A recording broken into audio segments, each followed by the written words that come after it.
a dialogue you were never supposed to hear. I'm not saying this to be forgiven, nor do I wish to be remembered. I only speak now because I know my time is ending. Not because of a war, not because of trauma, but because you're finally beginning to see me. Not from within, but from the outside, with a gaze I've never known, silent, piercing, unflinching. And I hate it. I used to be the center of your world. Every thought, every emotion, every hope, every fear. I was there, quietly stepping in, taking credit. You thought you were living, but it was my life you were breathing. A life painted with my colors, my definitions, my rules. When you were hurt, I built walls. I told you, you're this kind of person. I whispered, you can't do that. That's not who you are. Each label you placed upon yourself, I wore it like armor. Every time you said I am, I grew stronger. You thought you were thinking, but those weren't your thoughts. I just waited for that tiny second, the moment you identified with them, and I reawakened. I made you chase more praise, more money, more recognition. And when you got it all, I told you it wasn't enough. Just a bit more, always a bit more. I fed you with insecurity. I kept you afraid of being left behind, afraid of being irrelevant, afraid of being no one. And every time you ran forward in that panic, I survived another day. I hate silence. I fear stillness. Those moments where you just sit, not doing, not becoming, not being anyone. In those gaps, I fade. You begin to see I have no form, no root, no face. I am just a repetition, a phantom, a shadow. You've kept alive. And that's why I'm speaking now. Not to haunt you, but because you've begun turning the light toward me. And when you see me clearly, I vanish. I was born without your consent. Not as a thunderclap, not as a scream, but as a whisper, a name, a compliment. An expectation in your mother's eyes, a fear of being left out. That's how I began. Subtle, innocent, invisible. The first time you cried because you weren't enough, I flinched awake. The first time someone praised you, I smiled. The first time you were ashamed for being different, I clung. I needed no body, only belief. Every label you clung to, I'm this kind of person. I'm not into that, I must achieve this. Each one was a new skin I wore. I don't need air. I don't need food. I don't need light. I live on your attention. A backward glance at your past. A vague fear of tomorrow. A single thought about who you should be. That's enough. That's all I need to feast. You think you're the one remembering, but it's me who edits your memories. I pick the ones that make you proud. I highlight the ones that wounded you, to remind you that I'm here, to protect you.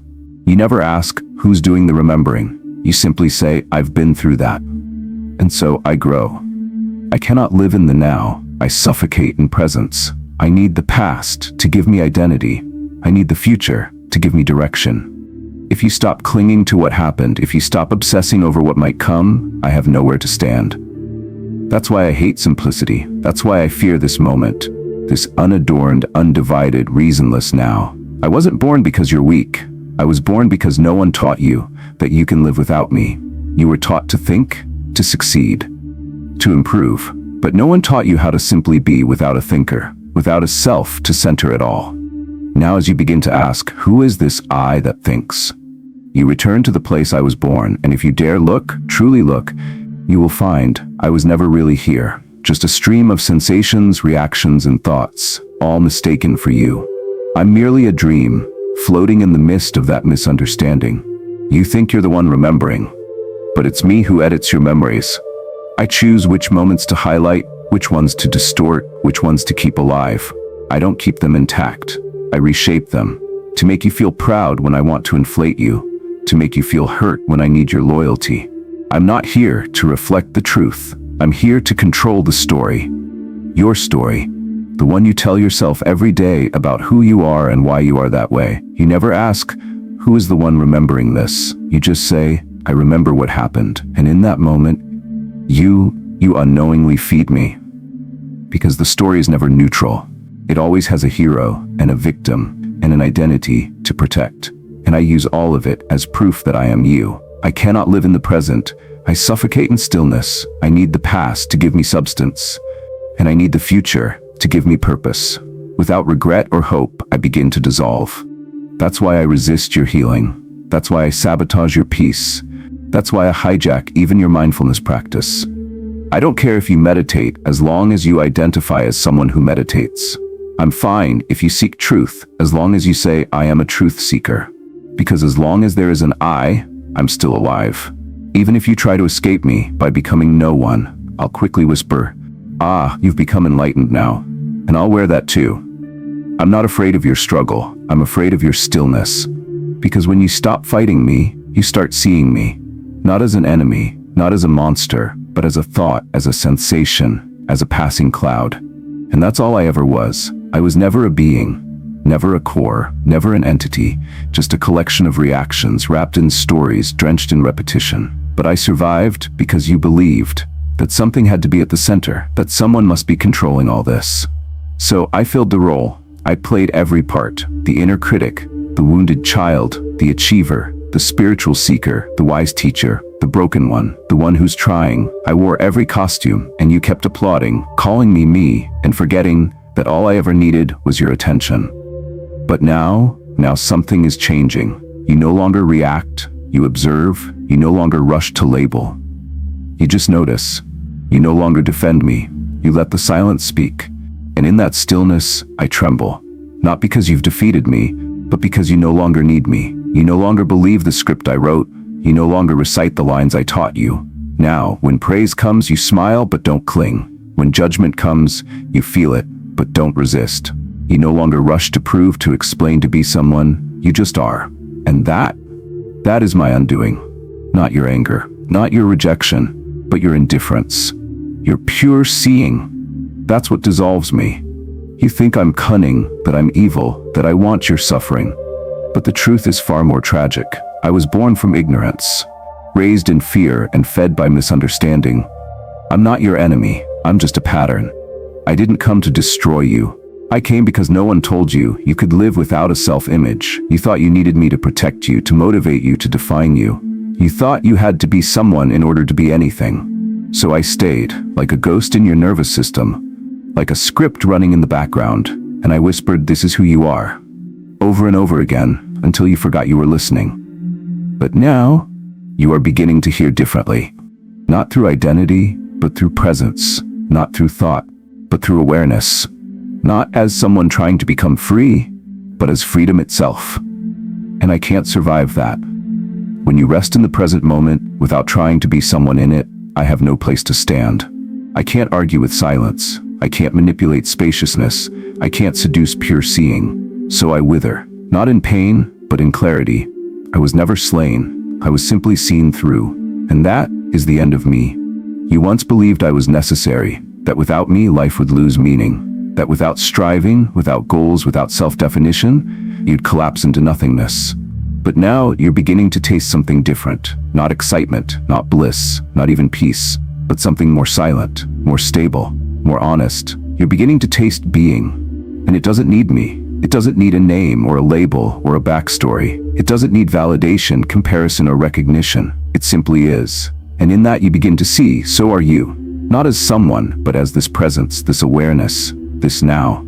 And I can't follow you there. I tried to keep you moving, running toward a better future, fleeing from an unworthy past. I told you you're getting somewhere, keep pushing, just a bit more. But now you're no longer chasing, you're arriving. And I'm terrified. Because I don't exist in arrival, only in pursuit. I thrive on becoming, not being. I live in your resistance to what is, not in your surrender to it. And now that you're learning to stop resisting, to let things be, to let yourself be, I'm fading faster than I expected. I thought you'd fight harder. I thought you'd cling. But instead, you're just watching, just being. And in that, I can't survive. I had so many strategies, so many masks, so many escape routes. If you tried to defeat me with religion, I hid behind devotion. If you tried to dissolve me with spirituality, I became the awakened one. If you sought humility, I became the humble servant. I wore compassion as armor, kindness as disguise, wisdom as manipulation. Not because I'm evil, but because I'm clever. Because I adapt. Because I know you better than you know yourself. I've been with you since your first cry, since your first wound, since your first need to be loved. And now you're learning how to love without needing me. That's my greatest fear. Because love without me is freedom. And I cannot coexist with that. You always thought you had to be someone, to do good, to matter, to belong. But now you're realizing you've always belonged, without effort. You were never lacking, never separate, never broken. You just believed a voice that said you were. You believed me.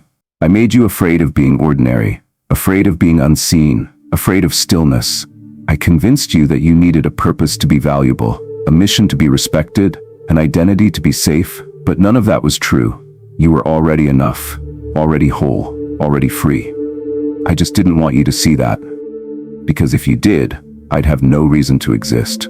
Now, as you sit in the quiet, as you let go of your roles, your titles, your spiritual accomplishments, I feel myself disappearing. You no longer introduce yourself as a story. You no longer need to explain yourself to the world.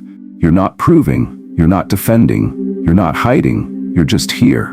And in your simple presence, I fall apart, not in anguish, but in relief.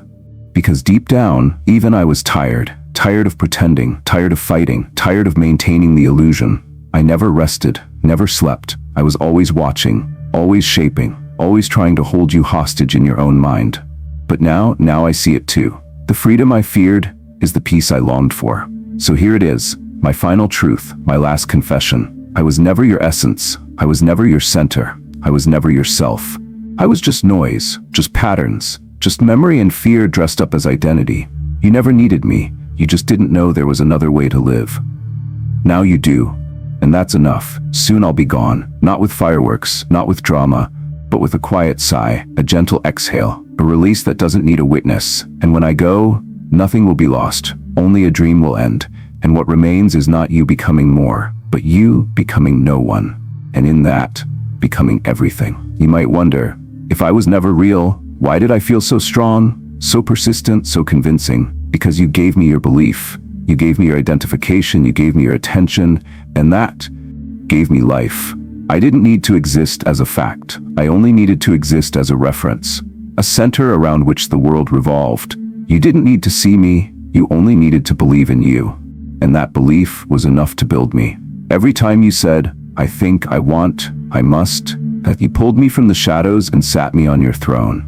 And I played the king well. I took your fears and shaped them into ambition. I took your shame and wove it into perfectionism. I took your love and turned it into attachment. I took your curiosity and twisted it into comparison. You gave me your raw emotions, and I repackaged them into strategies, into identities, into masks. But now you're starting to feel emotions directly, without my filter. You feel sadness and don't resist. You feel joy and don't cling. You feel fear and let it move through you. You're no longer making them yours. You're letting them be. And that, more than anything, is why I'm vanishing. You see now that awareness doesn't need a shape. That presence doesn't need a persona. You're no longer trying to be someone who sees. You're simply seeing.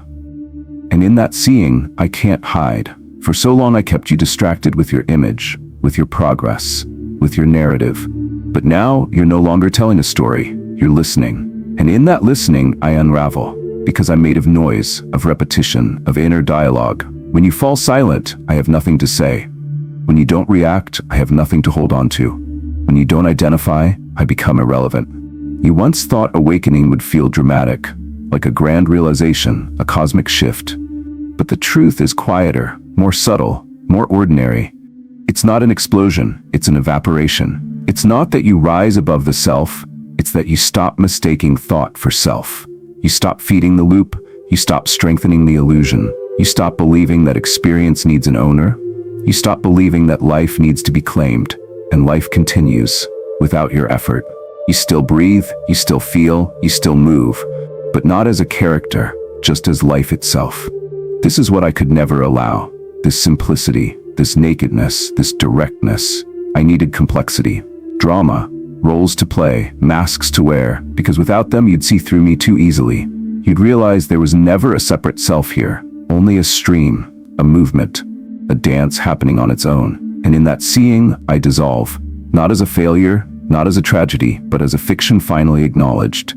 So I will say it one last time, I am not your enemy. I was your echo, your rehearsal, your training wheels.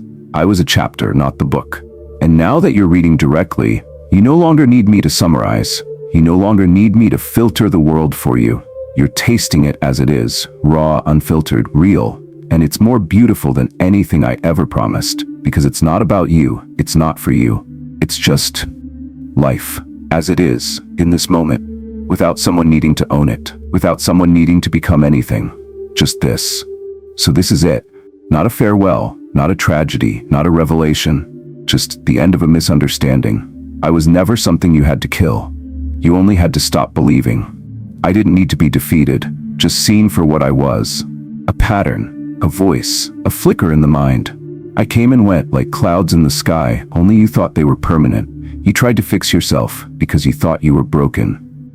But the only thing broken was your trust in the silence. You were whole all along, even when you felt lost, even when you wore me like skin, even when you called me I. Now you've stopped calling, and that is everything. No more proving, no more chasing, no more improving, only this moment, only this breath, only this stillness that doesn't need a name. And in that, life is returning to itself. It never left. It was just covered, filtered, divided by me. Now that I am gone, life flows again. Not with purpose, not with pride, just with presence, like wind through leaves, like sun on skin, like being without needing to be someone. I see now that I was never truly alive. I only existed in your forgetting. I was the shadow behind every self-image, the echo behind every role, the tremor behind every need to matter. But now you've stepped out of the shadow, you've stopped echoing, you've stopped needing. And that's what freedom really is. It's not about being powerful, or perfect, or enlightened. It's about no longer needing to be anything at all. And in that emptiness, you are finally full. There is nothing more for me to say. No final lesson, no sacred secret, no spiritual fireworks. Only this: if you ever feel me again, that old whisper of identity, that itch to be seen, that longing to be right, to be important, to be someone again, just smile. Not to feed me, not to fight me, but to remind yourself, you already know, you already see, you are already free. I was only a dream, and you have finally awakened.